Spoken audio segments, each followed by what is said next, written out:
Hello, my name is Donna. Welcome to my channel. My channel is about transcending trauma. I hate when things pop up on the computer, and I hope it doesn't die. It keeps telling me there's not much room. So anyways, hi, I'm Donna. Welcome to my channel. My hair looks weird. I haven't colored it, and I never part it down the middle. Let's do this, because I judge myself very harshly.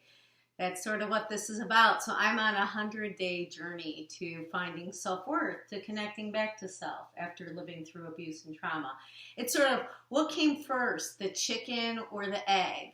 And for me, it's like the CPTSD or the codependency. They're so like deeply intermingled. There is, I always forget his name. I think it's Ross Rosenberg, but look up Ross self-love deficiency. He's amazing YouTuber, psychologist about, he's trying to rename it because like codependency is so shame-based because, we're not dependent. We're usually, very independent people. We're caretakers, and he's trying to rename it to what really the condition is, and that's self-love deficiency. Oh, this hurt. This hurt bad, but I love truth. I'm a truth seeker. And, I believe like, in order to overcome, it's important to know what we're dealing with, So like, I had these symptoms and these behaviors before it was labeled. So, people that take issue with labels, the behavior's there with or without the label. The purpose of the label is to identify it and so that we know how to, change it. This is subconscious programming in the brain. This is behavior from experiences, from trauma, and really from attachment trauma, from the abandonment wound. God, so much to share. So, these behaviors are, there's something that exists. So, it's nice to know what it is so we can work at it. And two, like, there's different diagnoses have different cures. Like, for example, someone that has CPTSD like me, we, like when we're emotionally dysregulated, all we need is a hug. We just need someone to hug us and tell us that we're seen, we're heard, we're loved. Now, in the opposite, someone that's like dismissively attached or a borderline personality, I forget which one they mix up a lot. I think it's borderline is it the borderline and the CPTSD? I forget. Very different treatment. They need to be left alone, So it's good to know, like, you might think, oh God, I just want to hug and love this person and make them feel better. And, the symptomology that they have, what it needs is space, So, it's just like, you treat a broken leg different than you do a headache, it's just, it's a different, it's a different diagnosis. It's a different slew of symptoms that come along, for something. It's an imprint upon someone. It's an illness, It's an illness that's been imprinted upon someone, because of events, traumatic events, These are real things. I'm very spiritual. It's not saying, oh, it's psychology or spirituality. It's both, Like, man, the Bible talks all the time about overcoming the body. And sorry, the thing went down. And, that's part of this. Gosh, I also want to say, too, like with the Bible, I'm going to get into this a little, how they say to be as children. What are children like? They're accountable. And the sad thing is, and this is kind of why I've taken on these behaviors, the sad thing is children are accountable for everything, even stuff that's not their fault. And mostly children, they have no problem blaming themselves for feeling bad. That's what I think is meant, by being like children. It's about standing up and being accountable. Like I am, it's not saying nothing happened. It's not saying there's no abusers. It's not saying there's no wrongs. I actually want to get into that really deeply today. It's about, being accountable for your part and what you can do, like, I am accountable for my healing. I am accountable for, this is what I'm going to read from Ross. Okay. Truth kind of digs deep and hurts sometimes. So the addiction, it is an addiction, this codependency, this self-love deficiency. And what are we addicted to? We're addicted to the narcissist. And why it's self-love deficiency, codependency, is it is a person that habitually falls in love with people that are not emotionally available, not emotionally intelligent, usually pretty freaking mean and abusive, and they refuse to fall out of love with them. They don't, that's again where sometimes spirituality can become a detriment to someone that's lived through abuse or is in abuse. Unconditional love. Unconditional love does not mean being a doormat or being a, this form isn't here for someone else to abuse, that is not unconditional love. That's actually engaging in abuse, that's not being part of love. Love is unconditional. Love is not being part of an abuse dynamic, love is outside of that, that is not love, people. That is a trauma bond. That is attachment. That has nothing to do with unconditional love. Unconditional love is not, I love someone even though they're beating me. You're loving them because they are beating you, because you have an addiction, because of what you've learned from your childhood, okay? So the addiction, this is what he calls them the SLDD, the self-love deficiency disorder. So, instead of codependency. And what it is he says, we are the selfless, compulsive caretaker who, and I added unconsciously, because we are not conscious of it until we're conscious of it. So I'm making you conscious of it right now, making you aware of it. Like I had to become aware of this pattern so I can change it. If you're not aware of it, you can't change it. So anyways, the selfless, compulsive caretaker who unconsciously, habitually attempts to try to control others into loving them. Ouch! Ow! And why? Like you might say, I don't try to control someone to love me. I'm in a relationship with this abusive alcoholic and I love him and he's abusive to me. Well, so you're trying to control him because you're staying in relationships with someone that is not loving you back, And really, don't tell me about unconditional love. That is not love. Look in the Bible to what love is. Love is patient. Love is kind. Love is caring. That is not love. That is attachment. That is trauma bonding. Love is very, very different. It's a different thing. So, and can you love your abuser? Like, yes, like the core of everyone is worthy of love. But, is it loving to stay in a dynamic like that? It's enabling, believe me, I did 14 years time, my love was not enough. And if you want to say, oh, well, there must be something wrong with her. She's just a bitch. She's this way or that way. Okay, let's even set aside me. How about two beautiful little girls, little innocent little girls? I remember one of the first women that I found out he was with while I was still married. She told me something like, I wish I would have just always been there for him. And, I could have loved him so he wouldn't feel like this. And it was like, whoa, whoa, that's a little codependent there.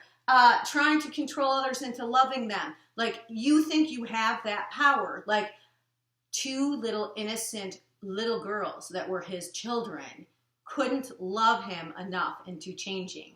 No one can love anyone into changing. Everyone's patterns are their own shackles, or their own chains to break. These are our own patterns to come out of, our own behaviors to overcome.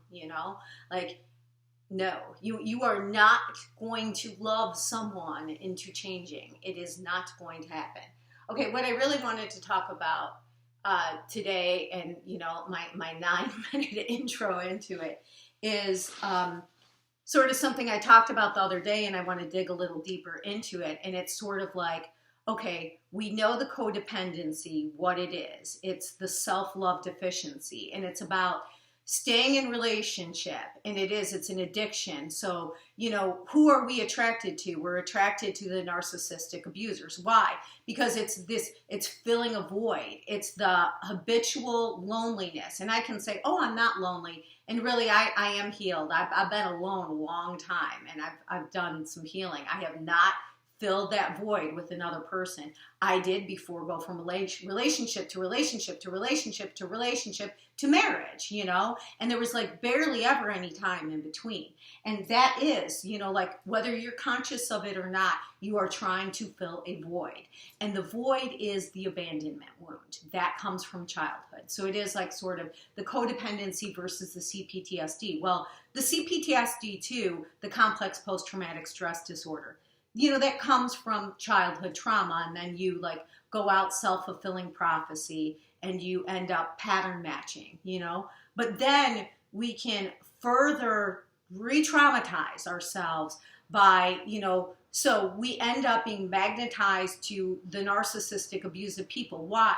Because they do not give, we overgive, it's the, the opposite ends of the spectrum. We overgive, we overlove, we overgive, we overcaretake, and they don't give it all. They are big receivers. They love to receive. They receive, they receive, they receive, they receive without giving. They take, and we love it. We love it. We found someone to give all of that to. We give too much, they take too much. Right here is secure. This is like balance where, there's some give and some take. There should be both. That's what secure relationships look like. There's give and take. It's another really good YouTuber is Alan Robarge. I love him.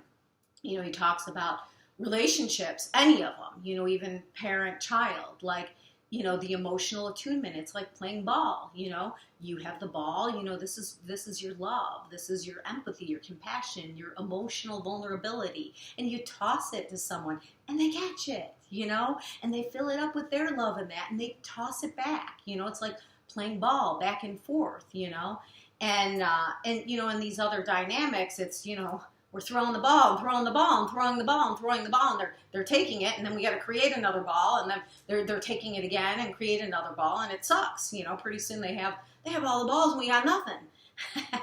All right, so okay, what I was talking about and what's really helping me is and then picking more partners that are abusive, because we're filling this abandonment wound. We're trying to fill this void, this hole, and so then we're ending up, picking abusive partners, and then we're further traumatizing, and we're, my CPTSD, oh my goodness, I read something earlier too, something that said, loneliness is hard, but there's nothing more painful than suffering loneliness while you're with someone. And that's what happens when you're with a narcissist. They are not capable of emotional availability. They also have been through trauma and they shut down their empathy. It's like we over empathize and they don't empathize at all. So you are left so lonely because it further opens up that abandonment rejection wound, because now you are with someone and you are lonely because you're still not seen, you're still not heard, you're still being abandoned, and then that further traumatizes. So, the 100 days to finding self-worth, like, can you see where the feelings of lack and worthlessness would come? When you're with someone and they can't see you. That's my book, and like unconsciously came up with the title Becoming Uninvisible. I didn't even realize I felt uninvisible. That was like my higher self telling me, so something that I realized that is sort of really helping me, oh my gosh, I have to end it, but is, and I don't want people to get me wrong, I love my friend Mike. Shout out Mike. I've known him since I was a kid. We used to work together at the movie theater. We talked for 2.5 hours last night. I had no sleep. But, we were talking about my childhood and then my mother, and I was like having these epiphanies, and like I had already had this before. I've been in therapy for a long time, and it's not to bash my mom, and my daughter's going through the same thing with me. It's about being able to see her as fallible, like being able to see her as not perfect. And and I was like, I think he was not getting what I was trying to say. I think he finally got it at some point. Oh, but she was amazing. Like she was, a single mom and with 3 kids, and my mom she was like in the $1 Million Club, like sold real estate. They called her the Roadrunner. I grew up in a very, like high income neighborhood, and she was amazing. She was. I don't have a problem seeing that. I understand that side of her. It's about being honest and seeing the full picture. There's a song called, I think it's by Labyrinth, called Beneath You're Beautiful. And I like to think beneath you're human, and which is beautiful. We're fallible, we all make mistakes, and, being able to look at, so my parents divorced, my father died. My mom was a single mother. But I said, do you realize what that meant? Like, for her to be in the $1 Million Club and that, do you think she was home? No. And then she was a big Scientologist. And so, like, she took these courses then in her off time. So, like, there was very little emotional connection, So we basically raised ourselves, And I do honor her, like, I love her and I honor her, like, I mean, she did what she thought was best, but it doesn't mean that we weren't emotionally attuned to. We weren't, we weren't connected to. We didn't have a parent there, I don't remember sitting down and eating dinner, rarely. I mean, sometimes, once in a blue moon. I remember once she left to go to Florida to the thing, we were teenagers, and we were left with nothing but sardines and crackers. That's all we ate for like a week or two, Maybe we had some frozen chicken. It's just, and you know what, I wouldn't change it for anything. Like, just so much growth and so much appreciation in that for life. But I was left with a big abandonment wound, And so when you're left with this big wound, what do you do? Like, when I could not, so I knew of things my mom did wrong. I could say, oh, my mom did this to me, and it felt like this. But that's coming back full circle to about what I was talking about the Bible, about being like a child. What's a child think? They're accountable for everything. So I saw things my mom did wrong, but what was the subconscious meaning behind that? I am wrong because she did things that hurt me. So since my mom is faultless, this is this amazing single mother, earning a great income, providing so much, like, mostly everyone was married and had a partner and had, like, this woman was independent, go-getter, marvelous woman, so like seeing like her as faultless, then what did that mean when she did harmful, hurtful things to me? It meant I was to blame. I was inherently flawed. It's that toxic shame. Now, am I fallible? Well, fuck yeah. I mean, I'm human. But I am not accountable for other people's behaviors, for other people's actions. So then what did I end up doing, by what I learned is I went out and picked partners, and because I could never see any of my mother's flaws, I only saw what she did right. That's how I viewed everyone. That's how I viewed all my intimate connections. I could never look at them as a whole person. I could only see them as what was good about them. And their flaws were all something that was my burden, my attempting to control others into loving them. I have to be better. I have to do more. I have to try harder. You do not know how many hours I put into trying to help my husband stop being an addict. I mean, countless hours of research into amino acids and the psychology behind it. And, and what is that? What is that doing? I'm trying to fix someone so they can love me, instead of just letting them go, just letting them be their fallible selves, and being able to see that my mom has flaws. And if I can see that my mother has flaws, I can understand that everyone has flaws, you know? Believe me, I already know I do. That's part of the CPTSD is we take on all of the blame. We take on the blame for everything. And we have a hard time. We think that we are inherently accountable and wrong, and we are responsible for everything. That's why, you know, some of this too, this law of attraction and stuff, like there is a lot of like where people twist spiritual things, and it is so detrimental to someone that's, you know, in abusive dynamics and stuff, and you know, stuck in CPTSD and trying to climb out of it, and codependency, and you know, like being able to realize that we already realize we're flawable, you know, the narcissist in that they don't realize that, you know, again, like the empath needs to have self-love, the narcissist needs to have love of others, you know, different diagnoses, different patterns of behavior, you know, so to be able to see her flaws, to be able to realize that all of the things she did to me were not inherently because, you know, I mean, of course I did things too that I deserve to get in trouble for, but there were things that happened that were because she is not perfect, you know, just like partners that I chose were not perfect, just like no one is perfect. I'm not perfect. No one is perfect.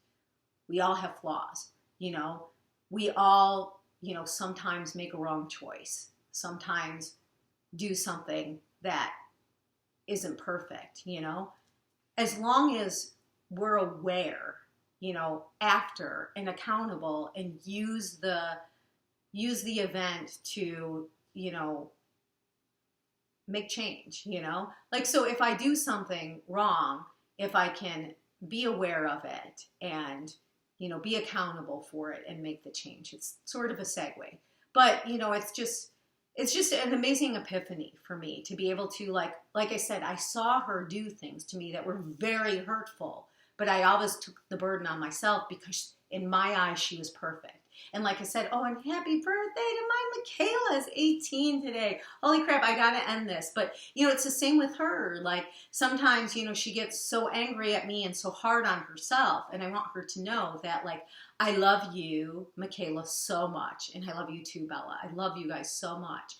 And I try my hardest. And sometimes I make mistakes. And when I make mistakes, that burden is not on you. That is on me. I am not perfect. I am fallible. So I don't know if I said the song. I think I mentioned it, but I will mention it again. Listen to Labyrinth, Beneath Your Beautiful, and think Beneath Your Human. Like, it's such a beautiful song. So that's it. Just, we're all human. See people in their fullness, in the full picture of who they are. You know, not just their perfection, not just the things you love. See them for their flaws. See them in their fullness, you know, in their true, authentic wholeness as humans. All right, the life in me honors the life in you. Peace out. Peace out. Holy crap, where is the stop button?